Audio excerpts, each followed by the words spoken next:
اپنے قاری صاحب کے خلاف فی الحال تو کارروائی نہ کریں، لیکن یہ تحقیق کریں ابھی بھی اگر وہ یہ کام کر رہے ہیں دوسرے بچوں کے ساتھ تو پھر ان بچوں کے ماں باپ کو بتائیں کہ ان کو سمجھائیں، نہیں سمجھاتے ایف آئی آر کٹائیں، ویڈیو بنا کے تھانے میں جا کے ایف آئی آر کٹائیں۔ اسلام میں بڑوں سے زیادہ حقوق کس کے ہیں؟ بچوں کے۔ بچے کو صدقہ کرنے کی اجازت نہیں ہے، آپ اندازہ لگا لو، کیونکہ اس کا مال ذاتی مال ہے، آپ اس سے صدقہ نہیں کروا سکتے کیونکہ اس کا پیسہ ضائع ہو رہا ہے۔ شریعت کہہ دی ہے بالغ ہوگا، عقل ہوگی پھر مانیں گے، ابھی اسی کے لیے رکھے جائیں یہ پیسے۔ تو مارنے کی کہاں سے اجازت ہو گئی میرے بھائی؟ اور درندوں کی طرح بعض قاری لوگ کوٹتے ہیں۔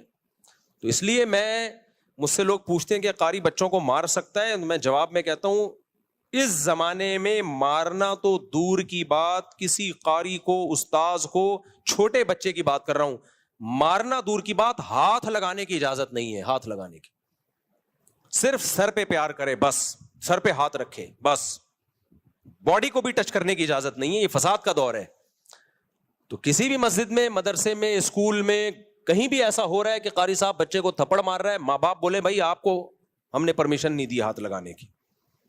اس زمانے میں ٹھیک ہے وہ اب فتویٰ لائیں گے، جائز ہے نا، میں ان فتووں میں نہیں پڑھ رہا، میں بات کر رہا ہوں کس کی؟ اس زمانے کی۔ قطعاً اجازت نہیں ہے، کیونکہ اس کی کوئی لمٹ نہیں ہے۔ آپ نے ایک تھپڑ کی اجازت دے دی، وہ 2 4 10 کوٹتا ہے، وہ اپنی ٹھڑک نکال، ہاتھ پاؤں ٹوٹتے ہوئے دیکھے ہیں میں نے قاریوں کے ہاتھوں بچوں کے۔ ایک بچے سے میں ملا، سنتا ہی نہیں ہے، بڑا ہو گیا اب تو، شادی ہو گئی، اس کے بچے ہو گئے، سنتا ہی نہیں ہے۔ میں نے کہا کیا ہوا، تم سماعت کیوں کمزور ہے؟ کہہ رہے ہیں قاری نے ایک تھپڑ مارا تھا اتنی زور سے کانوں کی سماعت چلی گئی۔ تو اس لیے سارے قاری ایسے نہیں ہوتے، ہم نے بھی قاریوں سے پڑھا ہے، اللہ کا شکر ہے کبھی نہیں تھپڑ مارا۔ میں نے جس مدرسے میں پڑھا ہے کبھی نہیں مار پڑی، صرف ایک دفعہ پڑی تھی۔ مجھے 8 سال میں ایک تھپڑ پڑا تھا، وہ تو اتنا تو حق بنتا ہے، وہ تو 2 4 پڑھتے تو ہمیں تو خوشی ہوتی تھی ہمارے استاذ مارے، کیونکہ ہمارے استاذ اتنے نرم دل ہمیں ملے، اتنے پیارے پیارے سویٹ سے استاذ تھے کہ وہ تو ہمیں مارتے تو ہمیں خوشی ہوتی یار، کبھی اس سے تو فائدہ بھی تو ہوتا ہے نا۔ لیکن ایسے استاذ مارکیٹ میں بھی تو شارٹ چل رہے ہیں۔ تو مجھے ایک تھپڑ پڑا ہے، طالب علم مدرسے کی بات کر رہا ہوں، وہ استاذ بھی پٹھان، ہر سال میں نے اسے ان پٹھان ٹیچر جو بڑے سخت تھے، پورے دور حدیث تک انہوں نے ایک تھپڑ مارا، وہ بھی گردن پہ۔ وہ بھی کیسے مارا؟ دور حدیث کا پرچہ، دور حدیث نہیں، اس سے پہلے جو موقوف علیہ ہوتا ہے، میں ایسے تیاری کر رہا ہوں، رات کو حاشیے دیکھ رہا ہوں، صبح پیپر ہے، ایک دم ایک غیبی آواز آئی نا، تو مجھے لگا کہ پہلے میں سمجھا کوئی فرشتوں کی آواز ہے کہیں سے، پھر مجھے لگا کہ کچھ محسوس سا ہوا یہاں پہ، کیونکہ تکلیف بعد میں ہوتی ہے، سنتا پہلے، اس تکلیف کی اسپیڈ سے آواز کی اسپیڈ تیز ہے۔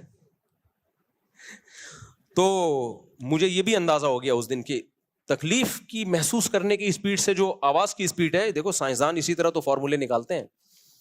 تو میں نے دیکھا یہ ہوا کیا ہے، تو میرے استاذ کھڑے ہوئے تھے، انہوں نے گردن پہ رکھ کے لگایا، انہوں نے کہا پورے سال تمیز سے محنت کرتے نا تو اس وقت ہاتھ پاؤں پھولے بھی نہیں۔ ان کو دیکھا امتحان میں تو ہاتھ پاؤں، تو ہمیں ذرا بھی دل میں ہمیں تو خوشی ہوتی تھی یار، ہم تو ویسے کہاں سے بخشے جائیں گے بھائی، تھوڑا سا استاذوں سے پٹ جائیں تو شاید اللہ بخشش کر دے، تو ہمیں تو خوشی ہوئی، بس وہ ایک لگا تھا۔ اور ایک سزا مجھے ملی ہے دور حدیث میں۔ دور حدیث میں آدمی پورا مولانا بن چکا ہوتا ہے، وہ ہو یہ رہا تھا کہ ہم رات کو مطالعہ کرتے تھے، صبح کوئی طالب علم کتاب اٹھا کے کہیں اور رکھ دیتا تھا، وہ صفائی والا، وہ کتاب ہی نہیں ملتی تھی۔ 2 4 دفعہ ایسا ہوا سبق میں بیٹھے میں کتاب ہی نہیں ہے، وہ کتاب صفائی والا پتہ نہیں کہاں رکھ دیتا تھا۔ تو ہم 4 طالب علم تھے دور حدیث میں، چاروں کے پاس کتاب نہیں۔ تو ہمارے استاذ نے 2 دن 3 دن تنبیہ کی، اس کے بعد ہم چاروں کو مرغا بنا دیا۔ اب اچھے بڑے بڑے مرغے تھے، ہم چاروں بنے ہوئے مرغا، بس تھوڑی دیر بنائے رکھا، پھر ڈانٹا، بولا انسان کے بچے بنو، کتاب تو پھر ہم کتاب لا کے بیٹھتے تھے بس۔ اور ایک اور یاد آ گئی مجھے ایک سزا، وہ سزا یہ تھی کہ مجھے روزانہ میرا واش روم کا ٹائم اس وقت تھا جب کلاس شروع ہوتی تھی۔ 1 دن 2 دن ہو گئے، استاذ نے دیکھا روز لیٹ آ رہا ہے، میرا ٹائمنگ سیٹنگ ہی ایسی ہو گئی تھی، تو مجھے استاذ نے تھوڑی دیر کھڑا رکھا کہ آپ کو اب آنے کی چنداں ضرورت نہیں ہے۔ وہ بھی پٹھان استاذ تھے، بس اتنا، پھر بھی ہم ٹوٹا پھوٹا پڑھ ہی لیے نا یار، خام ہمیں جنگلیوں کی طرح کوٹنا پیٹنا مارنا، اس سے بچے کے اخلاق خراب ہوتے ہیں۔ اور ایک اور واقعہ میں بار بار سناتا ہوں، یہ بعض ٹیچر اور استاذ کہتے ہیں کہ بچے مار کے بغیر پڑھتے نہیں ہیں، یہ بھی 100% غلط ہے۔ ایک مدرسے میں نے چند دنوں کے لیے پڑھایا, بلکہ چند دن ہی 6-7 مہینے کے لیے پڑھایا. میرے پاس 50 بچے تھے, چھوٹے چھوٹے پدے اتنے سے, یعنی ایک کلاس کے 2 حصے تھے, سیکشن اے سیکشن بی ہوتا ہے نا. تو 50 بچے میرے پاس, 50 بچے اسی کلاس کے سامنے ٹیچر کے پاس, اور کتابیں دونوں کی سیم.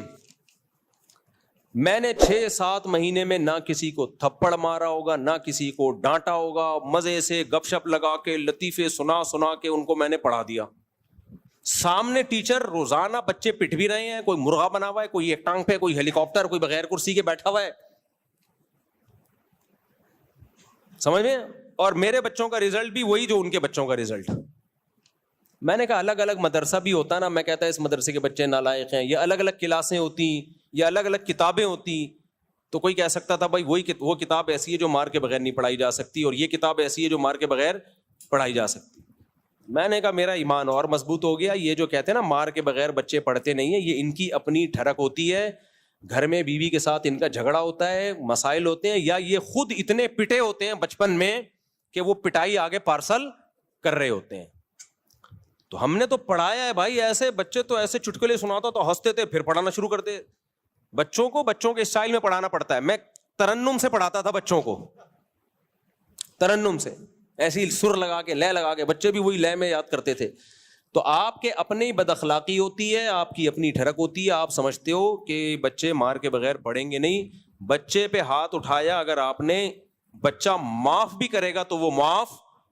دیکھو بڑے کو آپ نے تھپڑ مار دیا نا, آپ نے سوری کی, اس نے کہا میں نے معاف کیا, اللہ کیا کر دے گا, معاف.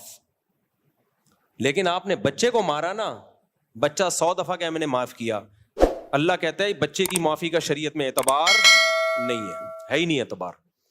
اس لیے بچے کے حقوق بہت زیادہ ہیں بھائی. بچے پہ صرف ماں باپ ہاتھ اٹھا سکتے ہیں, اور ماں باپ کی پرمیشن سے جو ان کے قریبی رشتے دار ہوتے ہیں, جو خاندان کے بڑے ہوتے ہیں, باقی کوئی بھی بچے پہ ہاتھ نہیں اٹھا سکتا.